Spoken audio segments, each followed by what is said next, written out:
بسم اللہ الرحمن الرحیم۔ حضرت محمد صلی اللہ تعالیٰ علیہ وآلہ وسلم نے فرمایا، 5 لوگوں کو نیند نہیں آتی۔ وہ 5 لوگ کون ہیں؟ جاننے کے لیے ویڈیو کو مکمل ضرور دیکھیے گا۔ ناظرین، آئے جانتے ہیں ایسے 5 لوگوں کے بارے میں جنہیں نیند نہیں آتی۔ ایک جو کسی کے قتل کا ارادہ کرتا ہو۔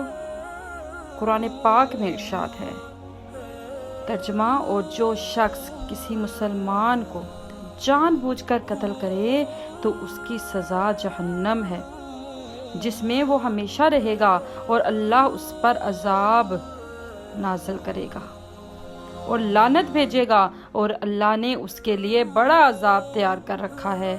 سورہ نساء کی آیت نمبر 93۔ اسی وجہ سے ہم نے بنی اسرائیل کو یہ پیغام لکھ دیا تھا کہ جو کوئی کسی کو قتل کرے جبکہ یہ قتل نہ کسی اور جان کا بدلہ لینے کے لیے ہو اور نہ کسی کے زمین میں فساد پھیلانے کی وجہ سے ہو، تو یہ ایسا ہے جیسے اس نے تمام انسانوں کو قتل کر دیا، اور جو شخص کسی کی جان بچا لے تو یہ ایسا ہے جیسے اس نے تمام انسانوں کی جان بچا لی۔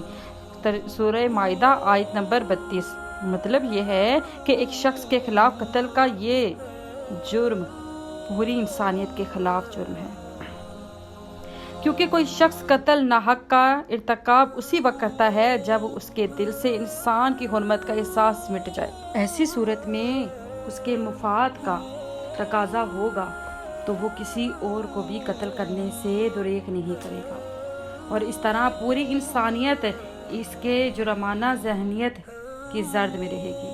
نیز جب اس کی ذہنیت کا چلن عام ہو جائے تو تمام انسان غیر محفوظ ہو جاتے ہیں۔ لہٰذا قتل ناحق کا ارتکاب چاہے کسی کے خلاف کیا گیا ہو، تمام انسانوں کو یہ سمجھنا چاہیے کہ یہ جرم ہم سب کے خلاف کیا گیا ہے۔ جس کے پاس نمبر 2 جس کے پاس دولت ہو اور اسے کسی پر بھروسہ نہ ہو۔ تاریخ کے ہر دور میں ایک سے بڑھ کر ایک دولت مند کرۂ ارض پر نمودار ہوا اور گردش ماہوں و سال کے بعد مٹی کا ڈھیر بن گیا۔ اس کے باوجود حضرت انسان سمجھنے کے لیے تیار ہی نہیں کہ دولت کے انبار پانے کے بعد صرف پیغمبر اور اولیاء ہی استقامت پر کھڑے نظر آئے، ورنہ زیادہ تر دولت نے انسان کا دماغ خراب کر دیا اور انسان غرور کا شکار ہو گیا۔ اور پھر یہی وہ مقام ہے جہاں پر اس کا کائنات کا اکلوتا وارث خالق کے کائنات حرکت میں آتا ہے، اور وہ پھر دراز رسی کو کھینچ کر انسان کو نشان عبرت بنا دیتا ہے۔ اس کی سب سے عبرت انگیز مثال قارون کی ہے، جس کے خزانوں کی شہرت ضرب المثل بن چکی ہے۔ وہ جس نے لوگوں سے بہت سی چھوٹی باتیں کہیں اور لوگوں پر جھوٹے الزام لگائے ہوں۔ حدیث شریف میں ہے کہ جھوٹے گواہ کے قدم ہٹنے بھی نہ پائیں گے کہ اللہ تعالیٰ اس کے لیے جہنم واجب کر دے گا۔ جس نے کسی مسلمان کو ذلیل کرنے کی غرض سے اس پر الزام عائد کیا تو اللہ تعالیٰ جہنم کے پل پر اسے روک لے گا، یہاں تک کہ اپنے کہنے کے مطابق عذاب پا لے گا۔ جو کسی مسلمان پر ایسی چیز کا الزام لگائے جس کے بارے میں وہ خود بھی نہیں جانتا ہو تو اللہ تعالیٰ اسے جہنمیوں کے خون اور پیپ جمع ہونے کے مقام میں اس وقت تک رکھے گا جب تک کہ اپنے الزام کے مطابق عذاب نہ پا لے۔ استغفر اللہ۔ اور جس کی ذمہ داری زیادہ ہو لیکن اس کے پاس دینے کے لیے کچھ نہ ہو۔ نمبر 4 ہے، اور جس کی ذمہ داری زیادہ ہو لیکن اس کے پاس دینے کے لیے کچھ نہ ہو۔ کائنات کی تلخ ترین اور شفاق حقیقت بھوک ہے۔ بھوک بڑی بد ذات ہے۔ انسان، چرند پرند اور زیرو مخلوق اپنی بھوک کے سامنے بے بس ہو جاتے ہیں۔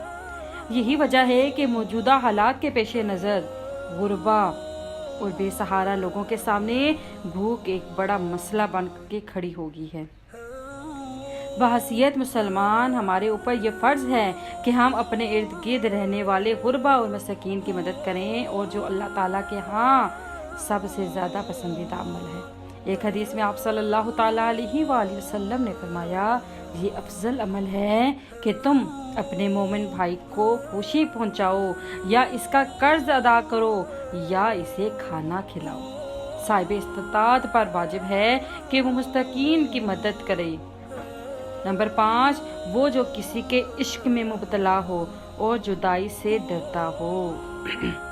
کسی اپنے کی جدائی کبھی بھی آسان نہیں ہوتی۔ اس جدائی کا احساس آپ کو دنیا برباد کر سکتا ہے اور ڈپریشن کو بھڑکا سکتا ہے۔ وجہ چاہے کچھ بھی ہو، کچھ لوگ محبت کرنے والوں کی جدائی کو جلد ہی قبول کر لیتے ہیں اور آگے بڑھتے ہیں، لیکن کچھ کو ڈپریشن کا سامنا کرنا پڑ جاتا ہے۔ کیا آپ کو رات کو سوتے وقت اکثر کروٹیں بدلنا پڑتی ہیں؟ تو اس کی وجہ جو بھی ہو، مگر اس کا نتیجہ جلد موت کی شکل میں بھی نکل آ سکتا ہے۔ یہ بات برطانیہ میں ہونے والی ایک طبی تحقیق میں سامنے آئی۔ ایک یونیورسٹی کی تحقیق میں بتایا گیا کہ جن افراد کو رات کو نیند نہیں آتی یا آدھی رات کو جاگ جاتے ہیں، ان میں جلد موت کا خطرہ بہت زیادہ ہوتا ہے۔ اس تحقیق میں 5 لاکھ درمیانی عمر کے افراد کو شامل کیا گیا تھا، اور دریافت کیا گیا کہ نیند کے مسائل سے 2-4 افراد، بالخصوص ذیابیطس کے مریضوں میں، اس کے نتیجے میں کسی بھی وجہ سے موت کا خطرہ 87% تک بڑھ جاتا ہے۔ محققین کا کہنا تھا کہ یہ ہم پہلے سے ہی جانتے تھے کہ نیند کی کمی اور خراب صحت کے درمیان مضبوط تعلق موجود ہے، مگر نئے نتائج چونکا دینے والے ہیں۔ انہوں نے کہا کہ ڈاکٹروں کے نیند کے مسائل کو بہت سنجیدہ لینا چاہیے تاکہ ان میں خطرے کو کم کیا جا سکے۔ ان کا کہنا تھا کہ ذیابیطس سے ویسے ہی مختلف امراض سے موت کا خطرہ 67% تک بڑھ جاتا ہے، مگر ایسے مریضوں کو بے خوابی یا نیند کے دیگر مسائل کا سامنا ہو، ان کے لیے یہ خطرہ 87% تک بڑھ جاتا ہے۔ اس سے قبل 2019 میں کیلیفورنیا یونیورسٹی کی ایک تحقیق میں بتایا گیا تھا کہ محض ایک رات کو کم سونا بھی ذہنی بے چینی یا خوف یا اعضائی خلل کا خطرہ 30% تک بڑھ جاتا ہے۔ طبی جزیرے جرنل نیچر ہومیوپیتھی میں شائع تحقیق میں محقق کا کہنا تھا کہ ہم نے گہری نیند کا ایک نیا فائدہ دریافت کیا ہے، جو رات بھر بھی دماغی کنیکشن دوبارہ منظم کر کے ذہنی تشویش و بے چینی کو کم کر سکتا ہے۔ نیند کی کمی سے ذہن بوجھل ہوتا ہے اور مختلف مسائل کا شکار ہو جاتا ہے، چنانچہ زیادہ سونا حالت کو بہتر بناتا ہے۔ اللہ پاک ہم سب کی پریشانیوں کو دور فرمائے اور ہمیں صحت مند زندگی عطا فرمائے، آمین۔ ناظرین، کمنٹ باکس میں حضرت محمد صلی اللہ تعالیٰ علیہ وآلہ وسلم کے 99 ناموں میں سے ایک نام ضرور ٹائپ کیجیے گا۔ جزاک اللہ۔